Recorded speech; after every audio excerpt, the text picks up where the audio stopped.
music turned off? Yep. Yeah. If everybody would like to take a seat, that would be great. Awesome. And come close.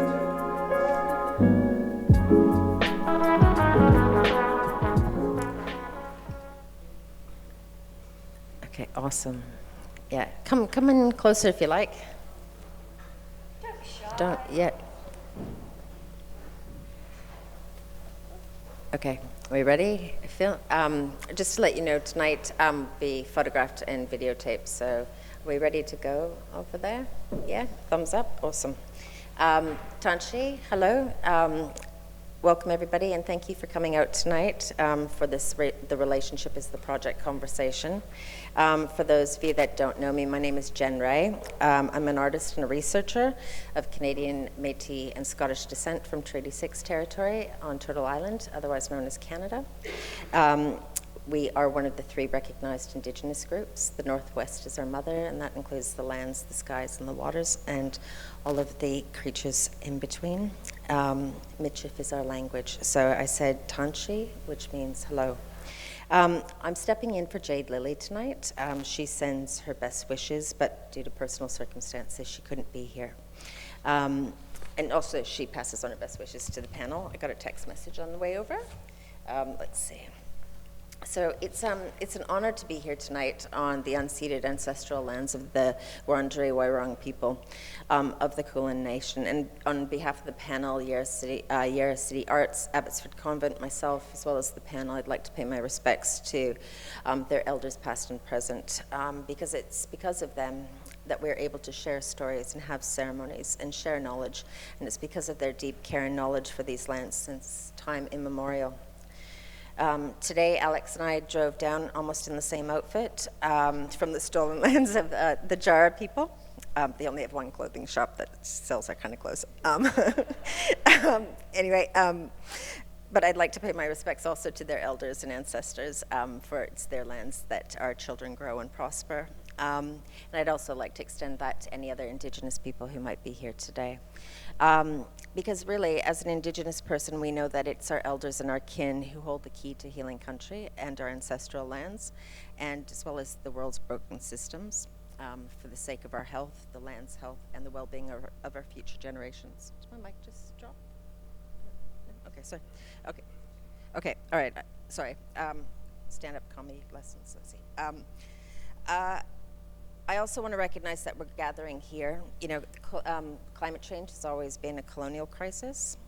First people worldwide know that they continue to serve sovereignty, self-determination, and justice in the faces of 100 years of colonialism in terms of genocide, erasure, land theft, broken promises, and eroded ecosystems. So at the premise here, what we're starting at is that climate change is a colonial crisis, and that we're also gathering while some of these same horrific acts are unfolding in Palestine. So whatever you need today to be here, to be present amidst all of these tragedies and injustices that are abound, my hope is that you will leave here tonight feeling inspired in some ways, activated, and more connected to others in the room. So I invite you to come closer. One of the things that we say when we're smudging in ceremony, when we're cleansing and setting our intentions, we say, see what I need to see, hear what I need to hear, say what I need to say, and feel what I need to feel. So I offer that to you. Housekeeping. We're going to go through some questions. We're going to have some Q&A at the end. And if you'd like to have a copy of the book, it's at the back there. So can I get a sense of how many people are already familiar with The Relationship is the Project, like the first edition? Or yeah? Great, awesome. And are there any contributors here, like to any of those editions? No? Okay. How many people in the room would consider themselves a creative, an artist? Yeah, okay. How many people, and you might wear multiple hats, work for local government? Government's on this side. People working in community development or community-based practice? Yeah? Okay. Great. Ed, thanks, Scotia. We talk every week, regularly, so we here we go. Are there any educators here? Have I missed anybody? Everybody's... Oh, climate activists?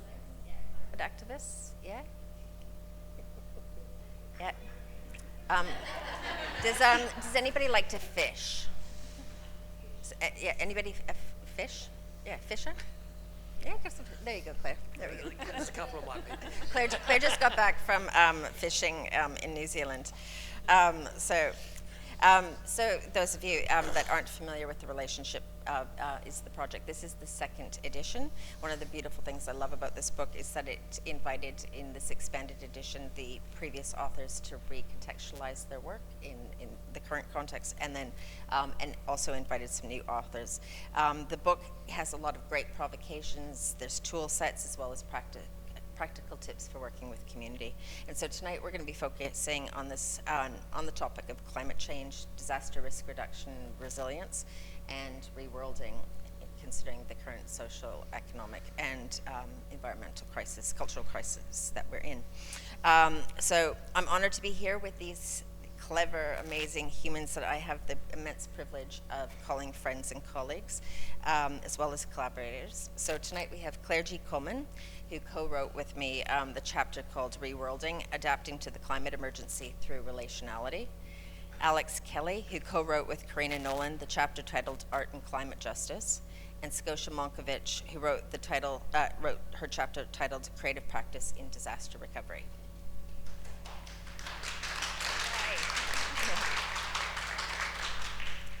So when I was thinking about the questions, and I know the depth and the breadth of their work in all the different intersections around creative practice and climate and decolonization, I really wanted to start off with a reflection, to think about your practices, the breadth, the experiences that you've had over time, and what is the question that you're asking right now of yourself, your practice in relation to climate justice, in your case, disaster risk reduction, resilience, or alternative futures? Sort of the ones that are beyond, the dominant narratives of neoliberalism and colonialism, given the current polycrisis. And big one, okay. But in this reflection, knowing what you know now, and knowing what you knew then, what's changed? What are you still thinking about? Sorry. For some reason, every time I pick up a microphone, I cough. It's I don't know, it's a psychiatric thing, I think. Well, I suppose the thing I don't think there's anything I know now that I didn't know before. I think it's more a case of after a while, you kind of, things become clear. And it's kind of, it comes back to what Jen mentioned earlier, which is, we tend to ignore or forget or never be aware of the fact that that climate change, there's the 3 C's that started in the late 16th century with industrialization, and there's 3 C's that they all work together, and they're all the cause of where we are now. They are colonization, capitalism, and climate change. They fed each other. In that, people don't know this, but the colony of Australia was originally spruiked as a way for people to industrialise and make more money in England.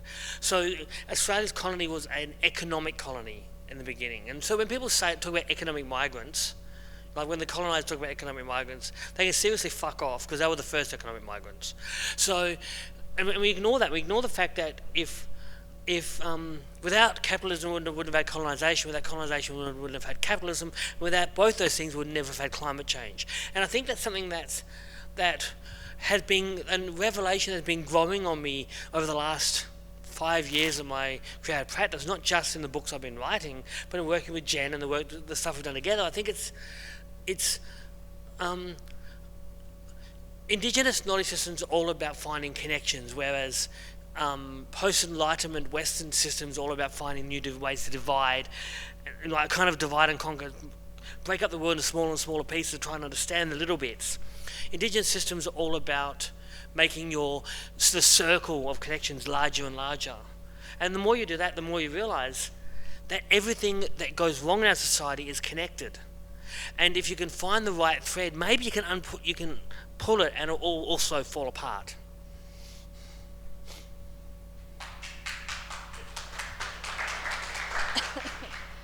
And I think, yeah, leading on from that, I'm not sure if it's something that I'm not sure that I've learnt very different things now. I actually go back to a really formative experience for me, which was in 25 years ago in 1998, coming up to 26 years now. I went to the Jabiluka blockade. Was anyone here at Jabiluka?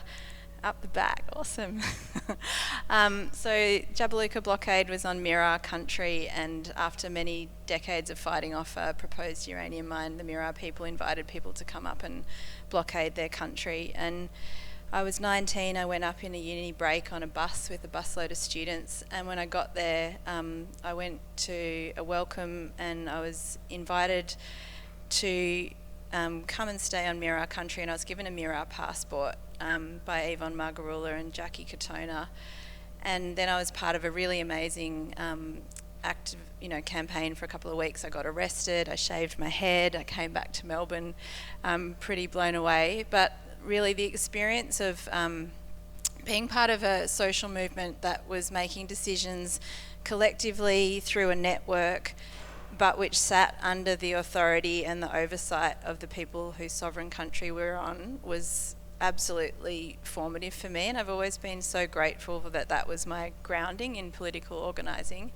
And from everything that I've done then through arts and media and culture, it's always been about this question of how do we build a movement of movements? And I guess echoing what you're saying, like, how do we build a movement that brings in the connection of people who are working in very deep and knowledgeable ways in their communities on the ground, but that are connected to others, and how can we build power, and how can we fight for justice? So really, so much of what I've done goes back to the experience at Jabiluka, and then also after leaving the blockade, I came back to Melbourne and was at a bit of a loss because so much of the mainstream media coverage of the blockade was just so negative and so different to my experience at the blockade. And then I met the late Pip Starr, who, as a documentary filmmaker, who made Fight for Country. And both the experience of the leadership of Yvonne and Jackie, and then meeting Pip and his film, like everything I've done since has been grounded in those lessons. So that's what I'd share. Galang Rangnaru, it's a Yagara word for hello. I'm joining you on this country today, coming from Meanjin, land of the Yagara Turrbal people in Brisbane. And so thank you for your welcome. It's hard, and probably in a similar way. I think the thing that I understand now more, particularly I've done a lot of trajectory work at a very local level, engaging through education and health and social justice. But I think the thing I know now, which I wish I had known earlier, was the connection between that very on-ground rooted work that we do in relationship with each other, the kitchen table politics, but the necessity to have the strings up into the bigger picture politics. And that if we leave one behind, if one is left behind in either of them, then we can't really institutionalise or to change systems for bigger picture change. And I wish I had known earlier the necessity to be pulling on all of those strings, and I think that's where my work currently sits, connecting the strength of the immediacy of your hands in the dirt, but also scaling that so that it starts to influence bigger conversations.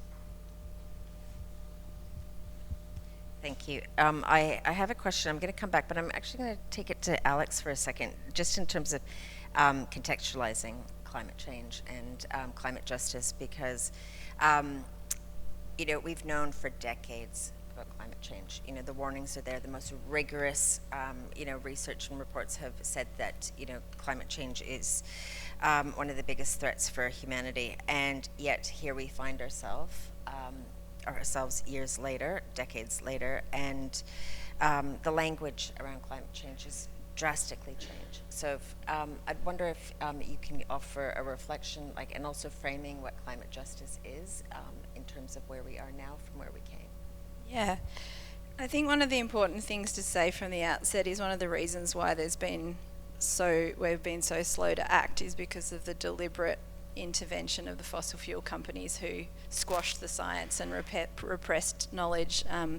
And then BP invented the carbon footprint, so they came up with a way of making us feel individually responsible rather than them being responsible. And I think that's a really important thing to retain in any conversation about climate change, because we've been taught through tools like the carbon footprint to look at ourselves and our own consumption and beat ourselves up about inaction, but there's structural reasons, and it comes back to the capitalism and the extraction and the colonial project that those companies maintain.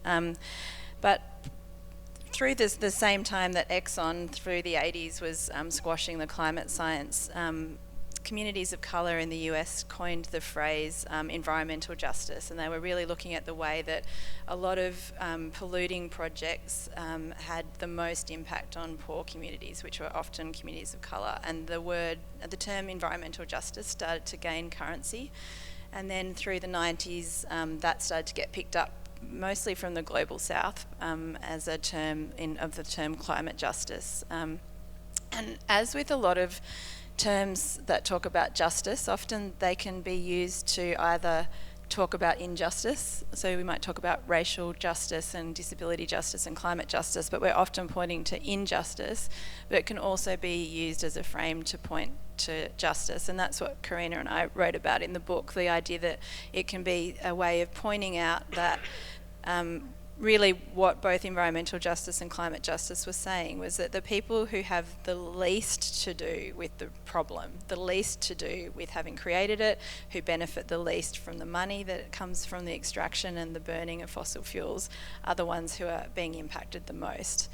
And so it can point at once to that injustice, but it can also be a framework for thinking about justice and how we work more collaboratively to centre those communities and their agency in the solutions. Yeah, thank you for that. And back in America at that time, in the 60s, especially 60s and 70s, there were a lot of artists working in terms of in environmental practice, responding to things like, rivers that were on fire because of, some of the fuels that were sort of deposited in the rivers, and yet the art world largely ignored environmental practice for decades, and a lot is similarly with social practice, where it wasn't a currency. You couldn't sell this work. It didn't necessarily have any sort of impact in terms of the art world, so it wasn't profiled. And this largely also happened in Australia in relation to arts and climate. There was a profound amount of work that was being done by culture and the arts in Australia before Tony Abbott got into government. And I always use the metaphor of a migraine. If anybody's ever had a migraine, you know how you get the tunnel vision? That's Tony Abbott right there, and Scott Morrison.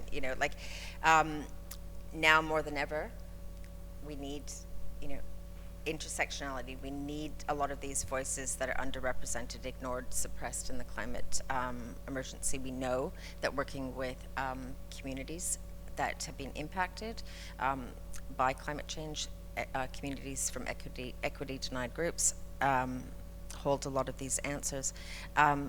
Maybe I'll point to you, Claire. Can I just jump in for 1 second? Because just to finish on the climate justice piece, the term came from the global south, from drawing on the expertise of people of colour on Turtle Island, and now it's been taken up by a lot of green and environmental groups. But like any term, like sustainability or innovation or reconciliation, it's at risk of being hollowed out of its meaning. I think climate justice is really important, and I really want to see climate justice, but we have to hold organisations to account when they use those words. They have to actually have a human rights and intersectional dimension. You can't just say we're doing climate justice, but you're actually just running like a typical NGO. It means structural change and process change, which this book, there's so much in this book that's about process that's really important to being able to achieve justice. Yeah, I think that's an interesting point, with language, because even in the work of the Centre for Reworlding, we have moved from using the language of vulnerability, and when we talk about resilience, we talk about power, and who's saying it and who's it being said to. So Claire, like, I mean, I wonder if you have a comment in terms of adding on to that. Yeah, definitely. Excuse me, I'm going to cough again. Look, it's interesting. The concept of reworlding, for me, certainly, it's different for Jen, slightly different. We agree on many things, including the essence of the meaning. We just use different words. Now, for me, reworlding is, I draw largely from the sociological term for reworlding, which is kind of to reframe something, so to reframe your worldview so that something is, so that in preparation for and response to something, so that you take less existential harm from what is happening. And in the sense of reworlding, that makes sense. Now, the thing I like to say about this is, I work mostly in words. I'm a writer. I write books. I've written 4. There's 3 of them over there. But I had to put a plug in. But the fact is that words are powerful. People always say, oh, it's only words are weak. No, words are the most powerful force in the universe, because words can make people do anything. With the right words, you can change the world, you can change society, you can build someone up, you can beat them down with words. And it's more powerful than physical violence. You can do more with words than anything physical you can do to someone. And that's how evil is done. They use words first. But the fact of the matter is that everything we need to solve we've needed to solve the climate crisis, if it is indeed possible to reverse runaway climate change, everything we've needed has existed for 20 years, technologically. So we need to stop thinking of a technological solution to climate change and start thinking of, well, first we have to start thinking of adaptation, because at this point, no matter what we do, there are going to be impacts. We have to be ready to adapt to those impacts, and that's what a large part of our work is.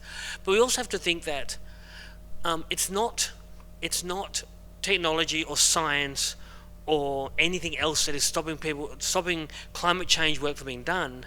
It's culture. It is the culture of the people. It is our decision making. It is our failure to act is what is the problem here. And when I say our, I mean myself as well. In that I act, but maybe I didn't act early enough. Maybe I didn't act enough. Maybe I could do more.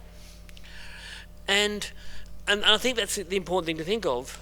And also, if you think about climate resilience or preparation for climate change, it's how you act when a climate crisis happens that determines not only if you will survive, but who will survive. People always, a large part of my work in what I mentioned, do with set of rewarding, what Jen and I wrote about in the book, a large part of it is building relationships so that when the inevitable climate disaster happens, you don't save yourself, you save your community.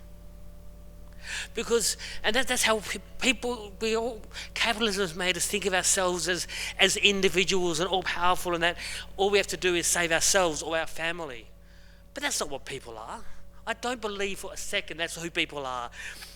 When the floods happened in Queensland recently, people didn't, and in northern New South Wales, people didn't save themselves and take themselves to higher ground. People got out their boats and went and saved other people. That's what humans are.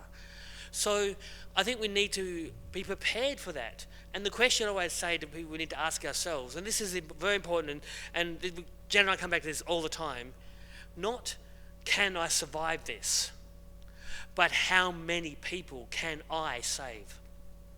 And that's kind of the essence of rewarding, not thinking I am an individual, I'll be okay, or even my family will be okay. It's the concept of radical empathy, which comes up in my work a lot, comes up in Jan's work a lot, comes up in the work of other collaborators, which is when you extend your idea of empathy as far as you can extend it. Not just to yourself, not just to your family or your neighbours, but to your non-human relatives, the land itself, and the people not yet born, related to you or not. And that's kind of what we need to do. We need to stop thinking about, oh, we've got a technological solution to climate change, we'll do carbon sequestration, or we'll wait till there's better electric vehicles, or we'll wait for this technology or that technology. I have a shitty old 1984 caravan. This is a bit of a side track, but it's not. I have a shitty old 1984 caravan, and 5 years ago, I put solar panels and 12-volt lights on my caravan so it can have sustainable light forever. Now, why haven't we done that in our houses yet?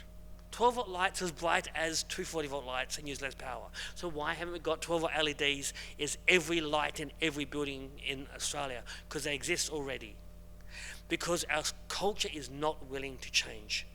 And the power of language is because language is the only thing that can change a culture. Damn. I'm like writing, going, okay, where am I going to go? Claire, yeah, language. You know, you touched upon relationships continually, about this, you know, that climate colonialism is all about severing relationships. Relationships are needed even more. We're living in a world where we've got this polycrisis. We have disasters, cumulative disasters, compounding disasters. When we, for some of us who've worked in the disaster risk reduction resilience space for a number of years, our work before 2019 was always about raising awareness about the likelihood of disasters. Since 2019, I think we all understand it far more than we ever did before. It's different in regional contexts. It's very different in city contexts. But the Creative Recovery Network, Scotia, led by Scotia Monkivitch, has been trailblazing in this area for over a decade. And we know in disaster contexts that there are limited resources, right, for the scale, scope, and speed in terms of the disasters that are likely to be coming. You're more likely to be helped out by a neighbor than you are in emergency services in a major crisis event. Scotia, you've been working in creative recovery for a really long time, working with different communities and so forth.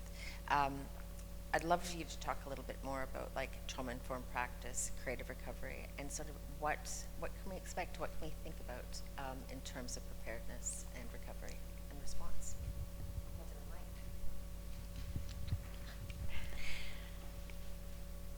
Yeah, that's big, and we can talk for a very long time about this area, but maybe just to note, like, that's the idea that we, if we're talking about relationship, our neighbour is the core relationship that we need in the context of how we might look at preparedness, response, or recovery, or even survival. And unfortunately, in the world that we are framed by at the moment, mostly we don't know our neighbours.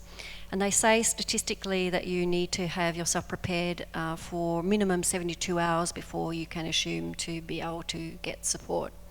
And therefore you need to be able to, as Claire says, understand that you are in that context, but then who around you is going to be requiring your support. And the work of Creative Recovery Network really has grown from a very, very long history of community arts and cultural development, or framing of culture, or a simulation of how we might activate from a cultural perspective.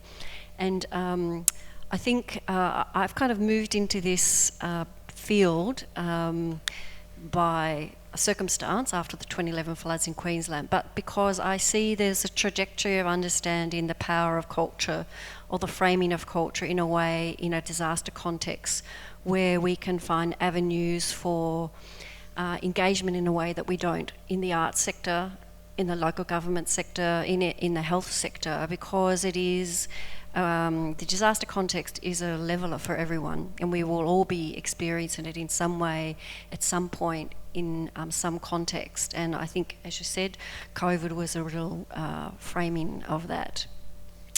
So the great gift that we bring to the disaster management space is that creativity, or the activation or the participation in creative processes, is the key thing that we need when we are in trauma, because it's the quickest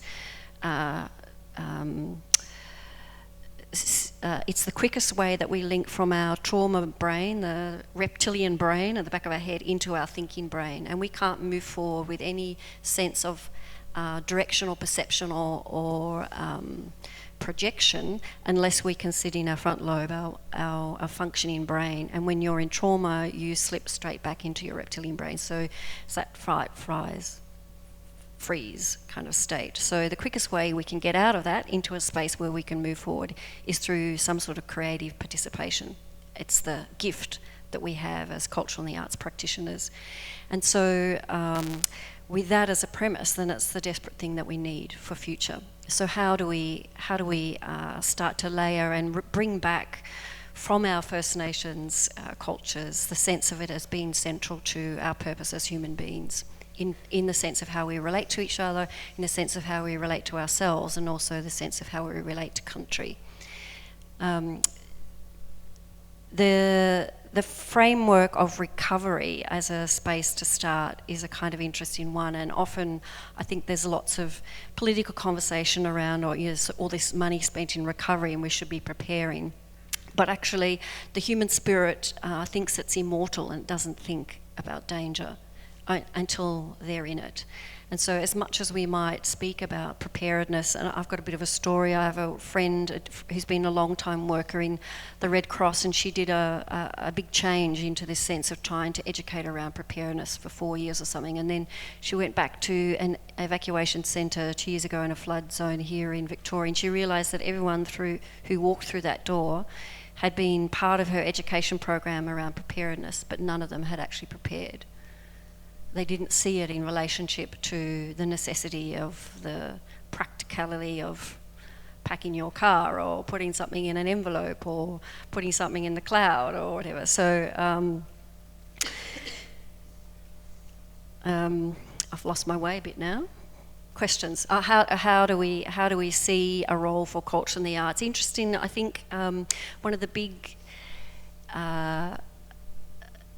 wins that we've had at the latest COP gathering was that there was a signature of 30 countries across the world saying that culture is the centre of the climate crisis. And we talked about justice being the centre of the climate crisis, but actually it's a cultural crisis, and that unless we can rebuild our sense in a sense of how we sit as humans in relationship to each other, we won't be able to hang together. We will collapse. We will go into kind of a level of violence, or we will go into a place of disrespect. So unless we can start to grow those sensibilities back into our daily engagement, then it's going to be a really messy, ugly space to be. So part, again, of the gift that we offer in a cultural context is that within the safety of a place that nurtures you or holds you, we can have really complex conversations, which in the political world or in the social world or in the social media world, we can't do that very effectively. And one of the things that in the disaster management field that is really prevalent at the moment is that we've built our survival of disasters on a call and command structure. It comes from the army. It comes from a sense that we have our core role. We'll go in and do it, and you'll do as you're told and get out of our way, and the knight, the man on a white horse, will be the one that protects you. But that doesn't exist anymore. Particularly in Australia, our systems cannot manage the impact that we will be growing in this country. And also the fact that there is huge changes within the societies that we sit in, and we were talking about the difference between rural and urban. A lot of people in this last wave of change have moved to rural communities, and rural communities are the ones that are really impacted at the moment, particularly with disasters. But we now have rural communities that don't understand volunteerism. They don't understand citizenship in a sense of local community building. They don't understand that they need to be contributing to the way that their little societies work or hang together or continue to feed each other. They don't necessarily understand the need to be in relationship in a civic sense, even if they don't like the people around them, because that's the elements of survival. So again, we can activate cultural projects, cultural frameworks to engage people in a way that then gives them softer options that aren't politicised, that aren't adversary, or that enable us to have new entry points into having these bigger conversations. Okay. I'm just going to throw this question out to anyone who wants to respond, and it's sort of building on what you've said so far. So thank you for mentioning the COP talks. This is significant. This is putting culture, arts, and heritage on the international agenda. As the center. Thank you. In 2026, COP31 will be in Brisbane. If we, as creative practitioners, are talking to our leaders, Australia has not signed up for this. Climate, for the most part, is not on the arts agenda. We're seeing some changes in Creative Australia, but in Victoria, the strategy is being written right now. And I have. You mean like hosting one summit? No. People from the UK to run it? No. Like it's no. So that would be very Australian, wouldn't it? No, but what I'm saying is that this is an opportunity for Australia to lead in this space, to get climate on the agenda, on the international, and actually to profile the fact that there's a lot of work that is being done in this space in terms of culture and the arts. But remember, we have that blind spot, and a lot of that work's not seen. So I guess what I'm saying is to write your leaders to say climate's on, especially in the Victorian context, because the strategy is being written right now. And I guess it's like, again, looking at the nuance between like climate action and climate justice. There's a similar kind of inquiry that needs to be made when we talk about arts and culture's engagement with climate. Like, are we talking about content? Like, because if it hasn't, if it gets approved that we're hosting COP31 in 2026, it's like one of the world's biggest trade shows, and there will be cash for like climate-y installation work and, stuff that's green and sustainable alongside the trade fair, and cool archways that have been made from recycled stuff by school kids. And it's like, and I'm not dissing those processes, but I'm just, I'm saying that quickly because, like, is it there because we're talking about like some content that essentially is cake decorating of a summit, or is it going to be like culturally, like deep cultural work, like the kind of work that you do, Scotia, that's driven in community, that has deep process, that the work is really significant to the people making it, that is also connected to a critical conversation about system and structure change? And that's like the piece that is really tricky about the summits and the trade shows and the corporate end of the climate stuff. So it's like we want it in there, but we want it in there in a meaningful way, in the same way that when we talk about climate action, we want climate justice. Yeah, that's where we have to be clever and strategic, because it won't happen that way otherwise, because the way that we are framed at a political sense in Australia through our policies is about spectacle. It's not about the human worth of cultural frames of reference, and that idea, again, coming back to the book, that it's in the relationship that we sit in our framework of creativity that will enable these bigger conversations to occur. But we can be clever, and we can use avenues, and I think this is what I'm getting back to in terms of the leverage between that really important work on the ground, but then how does that come up into the broader conversation? What are the trails that we can follow that will hook and shift that conversation? It has to be both. And in some ways we have policies within the political context that we can use to manipulate and be fed by these work that we do with people in a real way. If we ignore that, we don't get the opportunity for that public conversation, and we can't just have private conversations anymore. We have to have public conversations. But maybe the creative framework gives us an avenue to have them with people who would normally stop us or shut the door. I think we can just turn this on its head and look at it arse up, because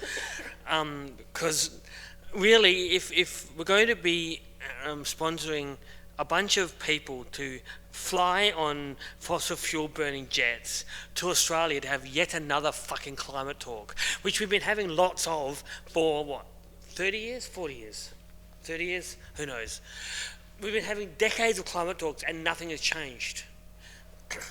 But arts has a power. In that art is a thing that can create cultural change. And I can think of a couple of examples. Can anyone remember the world before COVID? Right? Because I'm having a hard time, to be perfectly honest. But you remember how quickly our culture changed. Once we knew that COVID was coming, sure, there were people who resisted. There's always people who whine, I don't want to stay home. Though who would want to not stay home is beyond me. But that's not the point. Should we change culture almost instantly when COVID happened? So people who say that we can't change the culture to change the world and stop climate change are lying out their asses, let's be honest. But if you think about something like the COP talks, right? Nobody has taken this opportunity of going, this is a time to push the world for cultural change on climate. They talk about... Yeah. No, cultural change, not bringing culture into it, but pushing for not just let's have climate talks, but let's change the world. But do you know who changes the world? Every time the world changes, it's artists. If you remember, when the COVID, what really impacted a lot of people was celebrities and artists, comedians, doing stuff about why we should stay home and stop COVID. And that's what changed the world. The artists and whatever we admire is what changes the world. So we need to imagine fighting climate not with technology or with fucking climate talks, but with social change. And only art and artists can do that. And I propose to you, the two of you working in speculative futures, right? I propose to you, you both work in speculative futures, provocations, you have incredible networks in terms of the people that you work with that work in the speculative space. This has to happen on the lens of the Aboriginal people of Australia because it's the longest living culture. And I propose to you, what could it look like, from a speculative space if it did have that transformational, and what could this audience, the people, the networks potentially do, because it's a couple of years away and there's implementation. Hear me out here. Okay, if someone was asked me, how can we, and I'm spitballing here, I have no idea where I'm going with this. If somebody said to me, how would we create social change on the lands of Australia, on the lands of the oldest living culture on earth, using speculative futures, I would ask you, why can we not make work that imagines a future where we have already saved the world? And from that work, look back to now and work out how we got there. Why can't we have work that makes people see who we can be, not who we are, and want to aspire to be that? Is that not much to ask for? I don't know if that's too much to ask for. I mean, I'm not going to say how to do it, because that's not my job. Generally, my job is to actually do it, not to tell you how to do it. But I'm sure if you think about it, you can imagine a way to project into the future, a better future, and write backwards. We're really good as a society. If you think about horror movies, sci-fi movies, we're really good at imagining a shitstorm of a future and how we got there. We've all seen zombie movies and zombie TV shows. Oh my God, the zombie apocalypse, we got there, here's how we get back. We've all seen things like a movie that Jen and I reference all the time, The Age of Stupid. I don't know if you've seen that. See it. The Age of Stupid is fucking brilliant. Or we've all seen movies like, I know, that really terrible Day After Tomorrow. Shit movie. We've all seen movies like that show us the apocalypse is going to happen. But what about artworks that show us how it didn't happen and how we achieved that? I mean, there's your homework.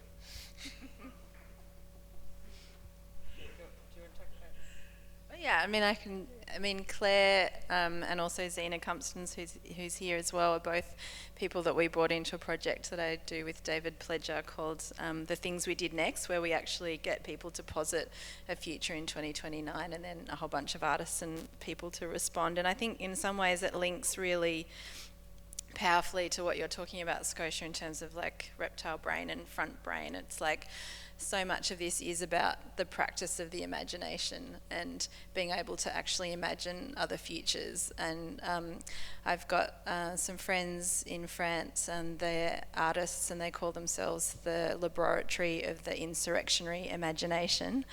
And they talk about the idea of the twin strands of activist DNA. They talk about that you need creation and resistance. And I think that also goes to some of this, you need grassroots and you need structural change, and you need to not have silos, you need things to be connected. And I often go back to their thinking around that, because I find it so useful, because even when we're doing futuring work, we can't just jump to a utopia and kind of backcast to now, because we're never going to live in a utopia anyway. Like, we're all shades of grey, and life contains great loss and change anyway, no matter what future we build. But I think having room for both the resistance and the creation, any way that we can break down binaries and silos, anything we can do to practice that imagination to get into that other space is really critical. But yeah, I do recommend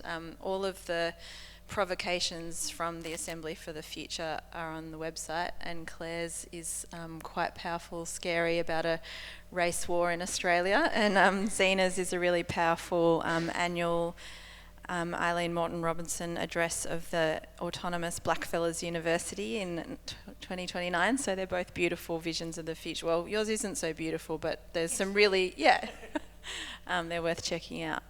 Yeah, I echo that. They're really worth, because I was one of the people who had to respond to both of their writing, and the Centre for Reworlding actually came out of that exercise in response to Claire's work.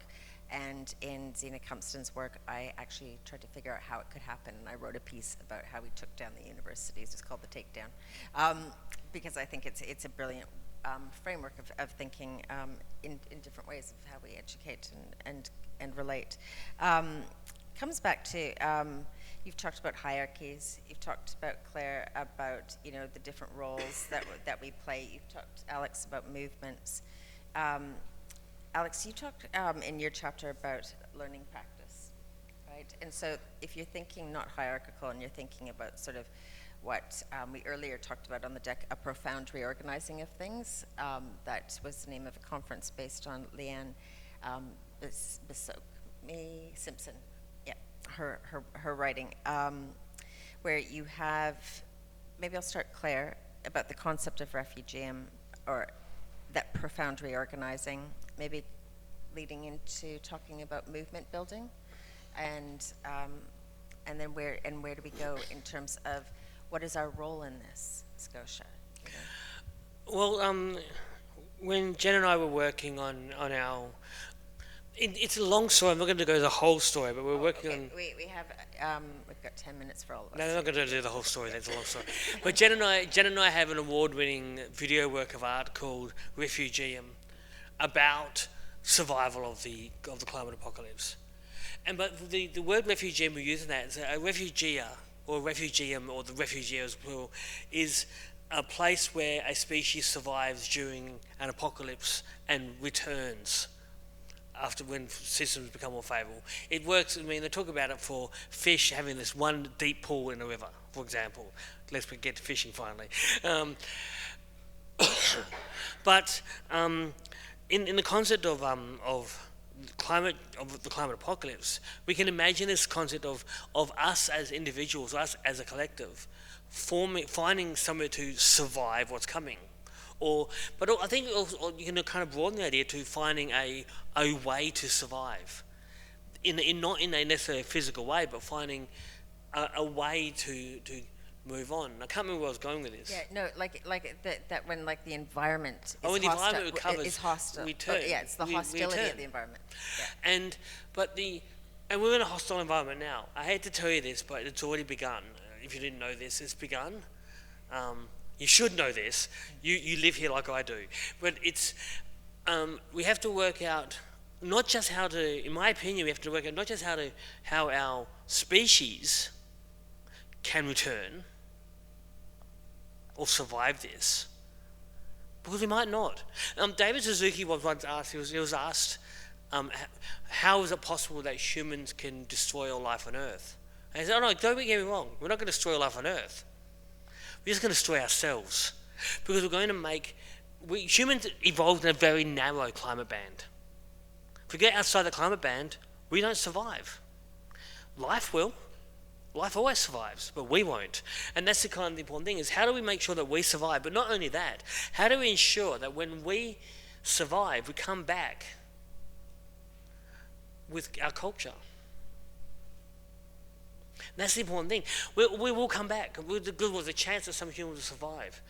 But if we survive as animals that merely survive, if we survive as no better than the rats who will probably survive with us, are we still human if we've lost everything that we have built up over millions of years of culture? I think it's worth imagining not just saving ourselves, but saving as many people as we can, and enough people that culture will survive. And that to me, I think is more important that culture survives than a lot of people. That makes sense.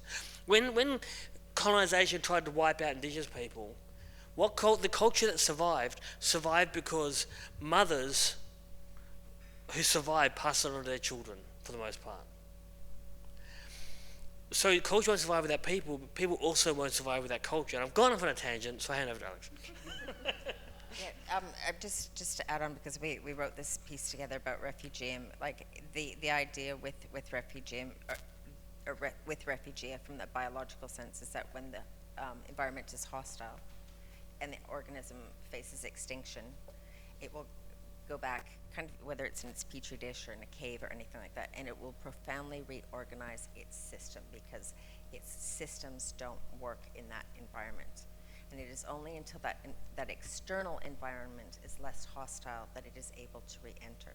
So as a metaphor, it is like that calling for that profound reorganizing of everything. And so coming from working in social movements, you've worked with different contexts, different ways of mobilizing, different people with different opinions for different causes and so forth. What have you learned? What can you impart upon us here? Short.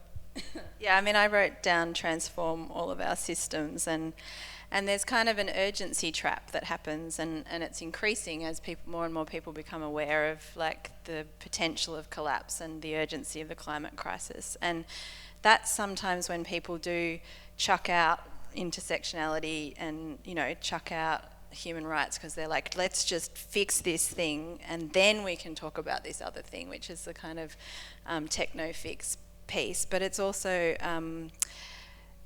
like coming back to, again, one of the things that was sort of spoken about a lot in the late 90s when I was really getting involved in community organising, was this idea of how you fight is the fight. And that's sort of really threaded through this book too. Like, the relationship is the project, like the fight is the fight, like the process is the work. Like, yes, there are things that come out of it, but how you're doing it is actually the world building that you're doing. And in terms of movements, diverse, and as with ecologies, like diversity is important. That's where we have strength. But again, we fall into an urgency trap where we go into silos, and this is really, some of this is about capitalism, some of this is about philanthropy and funding systems and scarcity, and it's really important to come back to recognising the power of diversity across movements, and that's in this kind of idea of a movement of movements or a network of networks. It's somewhere where there's a space for all kinds of engagement. And, thinking about, there's some really amazing movement theorists and trainers in Turtle Island called the INI Institute, and they talk about what they call moments of the whirlwind, and we're in one now with the mobilisations around the world to free Palestine. The future's not written. We don't know how long that war's going to go on for, those attacks, Israel's war on Gaza, not the war between them. And we don't know what that's going to look like. We don't know the profound impacts it's going to have. But we're seeing these incredible global mobilisations. We're seeing people at weapons factories, people taking cases to court, poetry, artists, beautiful posters and all kinds of interventions, mobilisations on the street. So that's an incredible example of a social movement that's growing. And in a moment of the whirlwind, it's also very similar to what happens in a disaster. And it's also really similar to what happens to our brain during trauma. When we're in shock, our brain is at its most neuroplastic. When we're at a disaster, we throw out all the normal rules about how things operate in a community. People don't go to work, they're on the ground responding. And when we're in a political moment like we're in now, things can change rapidly. Like, obviously, what's happening in Palestine and Gaza and the West Bank right now is horrific. It's hard to find words for. But the movement that is growing is also incredibly powerful, and it's going to have incredible legacies, and power is being challenged. Things are being revealed. We're learning rapidly. It's an incredible moment. What's really important now for that movement, and this goes for, again, I think it probably echoes across disasters. Everyone's there for the first 3 weeks and then they burn out and they've got no energy left. Movements, come out on the streets. We've been out on the streets every Sunday for 24 weeks. Now's the point that people start to fracture.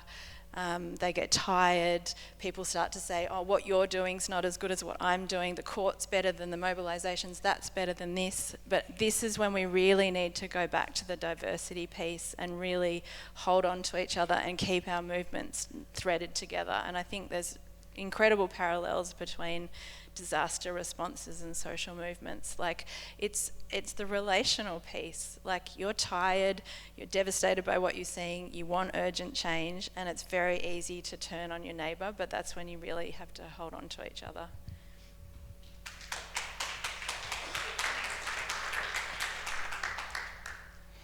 Well, again, referring to the book, which is why we're here, a relationship is a project, so very true. And I think it's a good reminder too that these really big things that we're dealing with, the life is big, but we're not on our own. And I think that's something that also in this time of high performance or high extremity that we forget, and we become more and more insular rather than seeing ourselves as part of a web of action.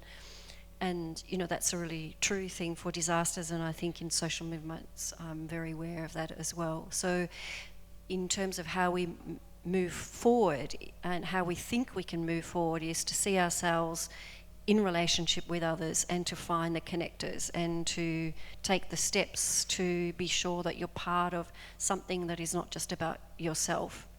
And in the disaster context, that's been really practical. And I think, again, thinking about trauma, or the way out of trauma is to find small steps, and the way out of this big complex world, or the way into the big complex world, is small steps. So where do we take those first ones, and who do we have to be in relationship to feel like we can make some difference? And I think in a really simple way, it's finding who your people are. It's acknowledging if you are part of a local council, who are the people in your local council that you can have some conversation with in terms of working in partnership with them, because they're trying to achieve the big picture that you're trying to achieve. Like, who is in your neighbourhood house? Who's your neighbour? Obviously being a really key one. But if we are understanding relationship as being part of the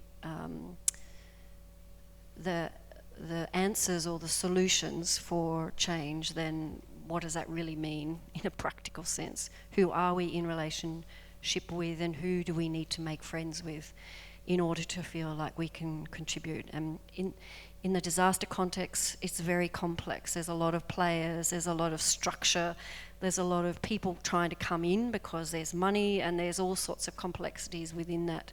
But your key friends are your neighbours, your people in your local government, and the people in your service providers in your region, your town, your neighbourhood, your city.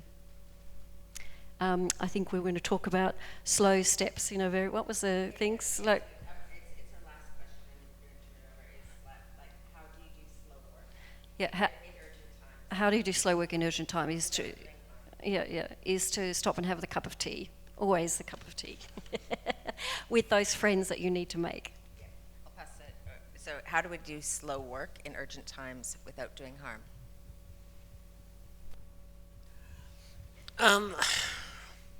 I think the most important thing, and I think the most important thing is to take time to think.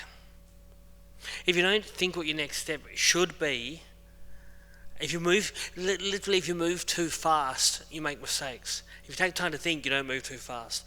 Literally the act of stopping to think about what you're doing is sometimes a solution. Not only can you think of what you're going to do, it's time to think. I always use this metaphor. People talk about this. I'm a writer, and every published writer gets asked, "How do you write a book and get it published?" Because everyone wants to be a writer for some reason. They don't know how low the wages are, to be honest. The people always ask, "What do you do about writer's block?" Well, writer's block's the same as kind of how do you work slowly. Writer's block is your subconscious telling you haven't been thinking long enough about what you want to do next, what you want to write next. So it's time to think. And time to think is probably the most important thing in anything you do, whether you're trying to work fast or work slow. And if you start to think, you are working slow, but if you don't stop to think, you'll make stupid mistakes and make things worse. I was going to say two things. One is listen, and probably listen to older people and elders, and if your ears tuned in, ancestors, because whilst there's particular contexts to now, the kind of same questions of like power and justice have existed through time, and there's so much wisdom to learn from others. I'll leave it there actually. And I'm going to add little kids. They're pure genius, little ones. And starting from abundance, we've been sold the story of scarcity and extractivism for a really long time. We have a lot of capacity and skills and knowledges. It's just how do they all connect? It took all of these skills and knowledges to get us into this crisis. It's going to take all of them to get us out. Just one thing is that one of the ways that you can slow down, or we can all slow down, is when we stop thinking that the question is what can I do? The question should be what can we do? Because then when you start to see the solutions as collective, it's not as hard to take the time that you need to think or rest or listen or learn, because you see yourself as part of a collective project. So really thinking about ourselves as a collective is a really big part of what enables us to do less harm, because we're not trying to be heroes. Okay, I'm going to hand over our mics. Are there any questions that we can... Yeah. Can I give that...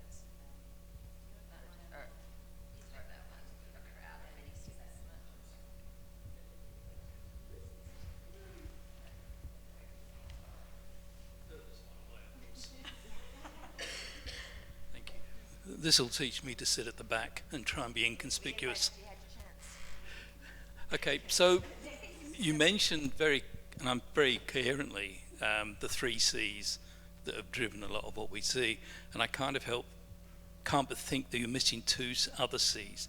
One you touched on, which is culturalism, and I think that that's the underlying thing. Why did people go and do what they did?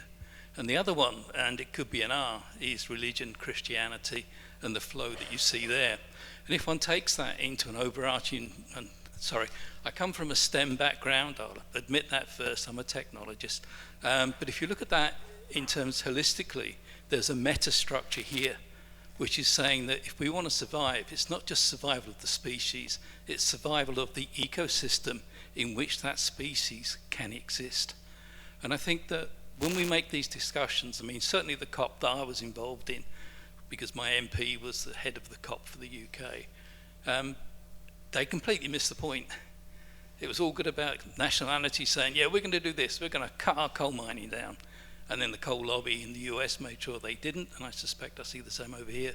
So when we talk about these things holistically, we need to start to focus not on the individual, not just the collective, but on the other almost tertiary things which allow us to exist in the way we do. And this is what I would call ecosystem awareness. You'd be probably surprised to know this, but I come from a STEM background as well. I don't do it anymore, but I do.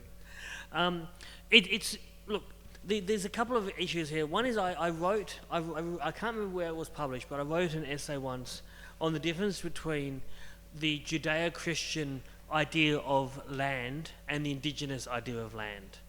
In that Judeo-Christian religions, and it's in the Christian Bible several times, talk about land as something to exploit for the good of the tribe or for the good of people. And that when you die at the end of your life, you'll go to a paradise that was created for you after you've fucked where you live.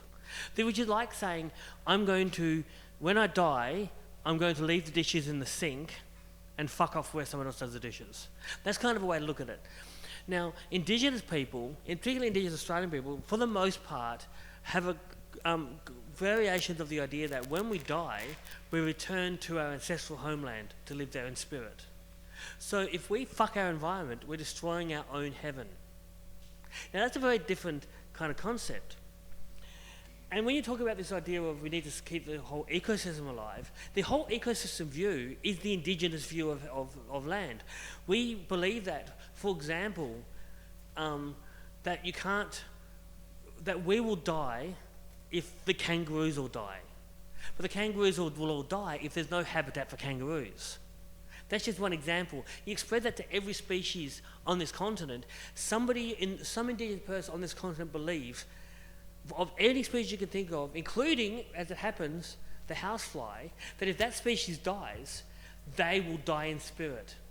And therefore you need to protect the habitat for that species. And it's their responsibility to do so. And we're faced with a colony enveloped over our ancestral homelands that believes that no species is important except for humans. And they ignore the thing that, again, David Suzuki said, when he said that there is no way with any human expense or science to replace the services that the environment already does for free. So we cannot replace what the environment does. Humans do not have the technology, the resources, the power, or the brains to create our own oxygen from carbon dioxide enough to breathe. Yet trees do that for us for free. Aren't they lovely? We can't create enough fresh water. Trees do that too. So if we fuck our environment, we're killing ourselves, and yet we are happy to destroy the environment just because they're too bloody lazy to do something about it. Sorry, I went off a bit of a rant then.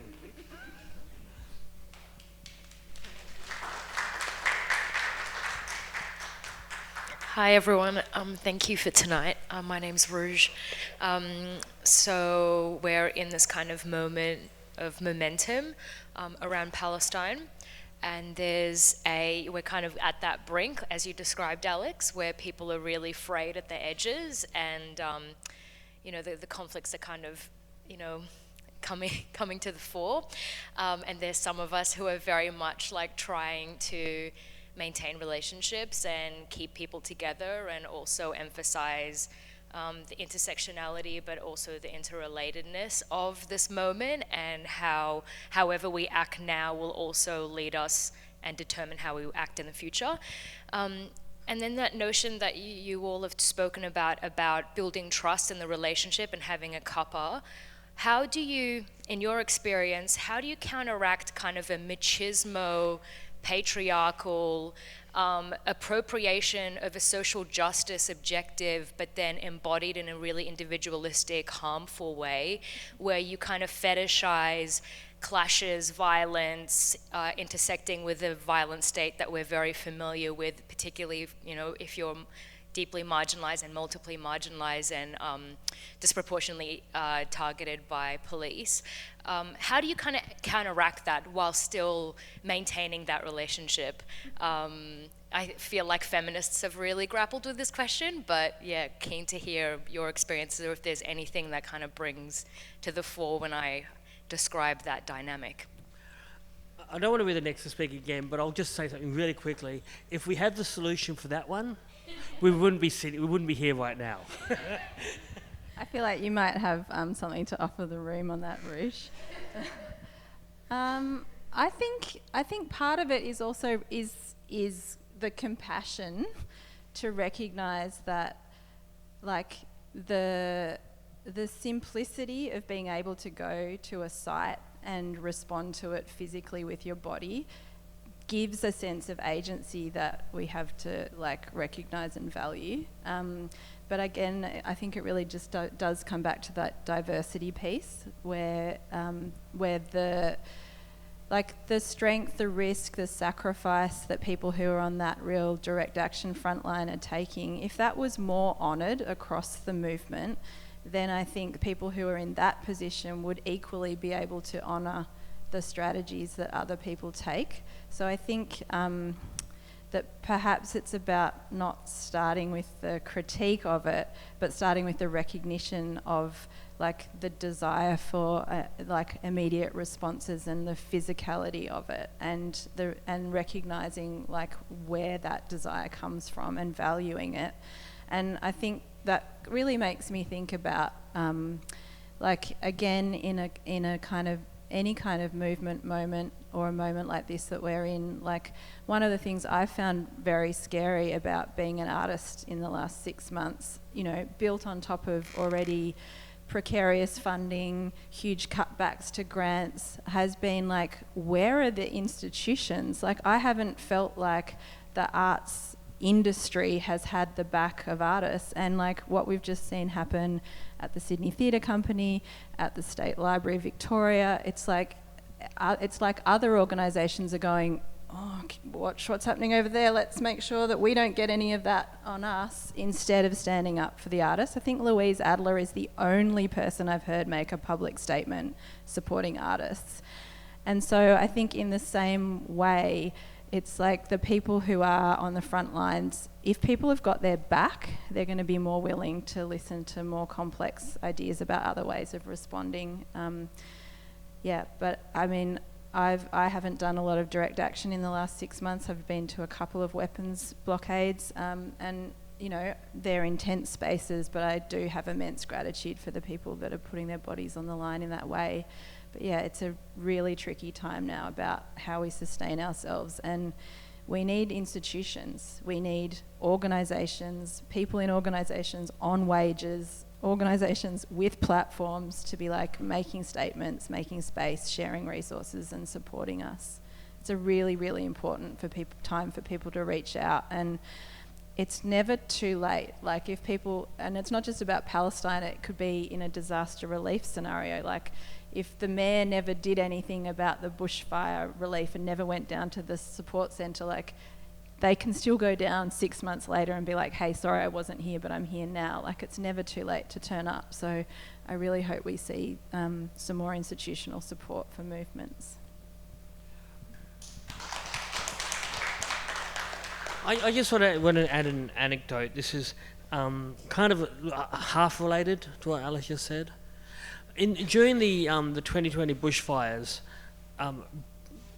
writer Bruce Pascoe was under constant attack of his Aboriginality. His Aboriginal identity was under attack, and not by people who were part of his community. There were people from outside of his community attacking his Aboriginality.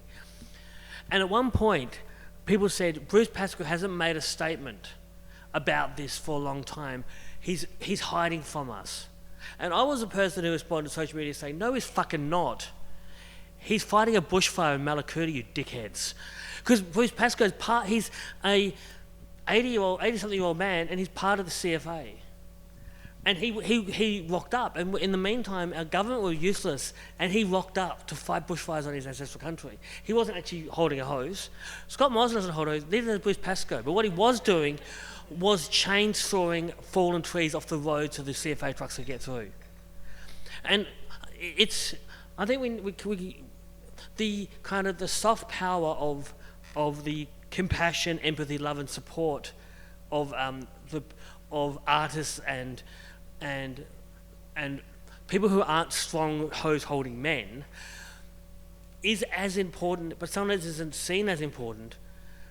But it's just as important. But I think part of the power of that sort of compassion and that radical empathy is accepting that the people who want to go out there and hold a hose don't feel like they can do anything else. So let's let them do that and thank them for that, and forgive them if they don't understand that other people are doing other things as well. Because if they feel that need to do that and not to kind of do the compassion work that's just as important or more important, we should forgive that as their failing, not hold against them as something that they could be doing better. I'm going to add on that too, because Naomi Klein's book Doppelganger seems to be the book that I quote all the time. I happened to be reading it in America at the time, and so it was quite profound. The takeaway that I got from that book is that there are no simple solutions to complex things. We have to hold them all. We need to critique to build better, as opposed to tear down, and that's something we understand in the arts, right? We critique to make our practices better. It's something we can do. And also, I think for me personally, working in the space for a really long time, and also my age and my role now is to create pathways for the next generation. It's not to drive my own agendas. Is that we can, if we think of everybody in a state of trauma, right? Whether it is because people don't have relationships to their land because they've been displaced, their ancestors have been displaced hundreds of years ago. They don't have things that tie them down to culture. Whether it's the impacts of losing people during COVID, whether it's the impacts of care work, anything like that. If we think of others with trauma, possibly even placing them as a child or something like that, they might be in a state of reactivity, the reptilian brain. Starting with that compassion is a good way, and if you can't do it, if you can't dig from that, just give it pause and listen.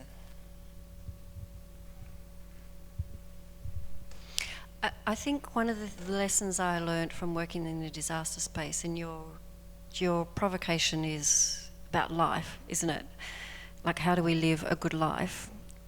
Art as a moral act. Like, how do we understand notions of morality? And I think, as I said, the thing I've learned most working in the disaster context is you have to turn up. And if you don't turn up, then you're missing. So how do we turn up, and how do we turn up again, and how do we turn up again in our exhaustion, because we will be more and more exhausted because we have to turn up more and more. But how do we turn up? And even if it's just to serve the cup of tea, love a good cup of tea, or to hold the door open, or to lead the brigade, but whatever it is, we have to turn up, and it's part of our moral act as humans. That's simple but complex, I think.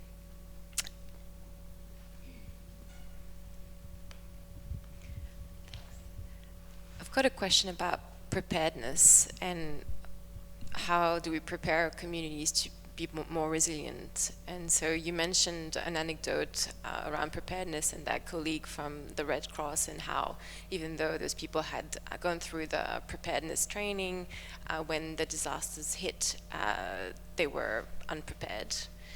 And so my question is, do you see a role of culture or creativity in addressing that value action gap?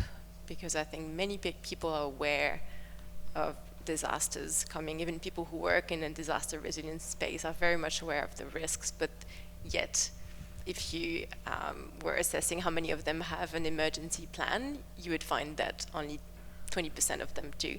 So how do we address that? If that. Again, it's about how you turn up, and turn up with your partners. So cultural programs or cultural activities are ways that people come together, and again, it comes back to that centrality of the relationship. How are we creating relationship? There's research, and it's kind of interesting research comes and goes, and there's current research that's come out in the disaster management space to say that if people have more social capital before a disaster, they can recover more effectively afterwards. Now, those who work in social work or in community practice or community arts, cultural development, have known that for a very long time. Our First Nations people have known that since the beginning, that the social capital, the ways that we form relationships, gives us a strength when we're challenged. But I think what cultural programs can offer is a way to re-language what that means. What does preparedness mean? So we can re-language it in a way that people can absorb. That's not a flyer, that's not a kind of systems framework, but is a relational framework. And again, how does preparedness mean for me in relationship to my neighbour, in relationship to my mother down the road, in relationship to the priest of the church or the school around the corner? There's a different approach perhaps that becomes more real because it's a lived experience rather than a systemic process. Most definitely we contribute. The problem that is not working is because we're not there. We're not there enough. I think no, in reality, although if you think about the prepper culture, who I'm disdainful of as a rule, they consider that preparedness is about having the right supplies put away, and a weapon and some skills. But in reality, what preparedness is having a instead of a prepared individual, a prepared community. And that's about social capital. Not knowing that you have some skills or are prepared mentally, or you know all your neighbours. But I suppose in a way, communities that are strong, like they have a strong SCS and a strong CFA, communities that have regular CFA preparing for the bushfire season meetings, where everyone knows each other. Those communities survive better. So it's about I think it's about engaging the whole community. I think artists have a place in engaging the community with being a prepared community, with a culture of being organised for a crisis. Because at the way we have at the moment as a society, and Australia does this pretty well as a general rule, when shit happens, people step up with what they know, with how they can save. The classic example we always talk about is the spreadsheet woman in the floods in northern New South Wales, southern Queensland. All she was doing was taking calls from people where there were people stuck, and putting them on a spreadsheet, and then someone else say they're in the area. You look on the spreadsheet, see where someone was stuck, and let that person know who they can rescue. She didn't have any other skills, but she had a spreadsheet. She was good with spreadsheets, and I think rather than waiting for a crisis to throw us all together with this notion that you don't choose the group you survive with in a crisis. It's like the classic from every horror movie, particularly zombie movies, you always see it. You don't get to choose who you're surviving with. No one does. And it's true of any crisis. If there was a violent war that broke out here right now, we would be the survival group trying to survive together, because none of us have trying to find anyone else in a crisis. So you don't get to choose that. So if all of us know that everyone else has the right survival mindset, then we all survive. And that's why the best way to be prepared is to make sure everyone knows each other and knows what everyone can do. And Jen has a thing she always says, which is, what do you know that you don't know you know that might be important in a crisis? Oh, sorry. What was it, Jen? Say the full one. What do you know that you don't know that we all might need to know in a disaster? I got close. So, yeah. And that's the thing. Good, yeah. We all have secret skills. And everyone in this room, if we did a skill survey, which we're not going to do now, but if we did a skill survey, I guarantee every one of you can do something in a crisis that none of the rest of you can do, and that's how we survive. Actually, it's just funny. I'm just gonna draw a relation here. Lisa, I see in the audience. I actually came up with that sentence at your coffee table. Yeah, because I was like, I'm trying to articulate this thing, and then it was like, oh, that's the sentence. Yeah. Sorry, maybe one other thing to add to that question, which is kind of why we're in the room now, is that, again, I think cultural framings give safe places for complexity in a way that a council meeting doesn't, or a CFA doesn't, or, we can hold space. And our practice is about holding space so that we do it with nurture, and we host in a way that's giving everyone in that room a voice. And I think that, again, is a real key gift that we can offer into this very complex world, because that will enable us to find the connections and find the skills and find the relational connection in a way that we can hold. Oh, I just feel like we've just kicked the door open. We're now ready to bring up the tea and have more conversation. But we have to bring it to a close. And so I just would like to thank Claire, Alex, Scotia for your thoughtful comments. And I encourage you to buy the book and read, investigate the Creative Recovery Network, follow the work that Alex is doing, Echo Tango, is that, or the things we did next. That just spend time with the things we did next. It's such an archive of incredible thinking. And Claire's books, if I can recommend, I mean, all your books I love, but the yellow one, I think every Australian should read. Lies, Damn Lies. It'll help situate some of the thinking that we've been talking about tonight. I also want to acknowledge Jade Lillie, Kate Larson, Jax Brown, Kara Kirkwood, and all of the other contributors to the book. They're the editors, the incredible editors. UNSW Press, publishers, Yarra City Arts and Abbotsford Convent, who supported putting this event on today, and then also the folks at Heliers and Hyenas who came out on this cold night. And to all of you, thank you. Good night. And because no one does it ever, I'd like to thank Jen. So a round of applause for Jen.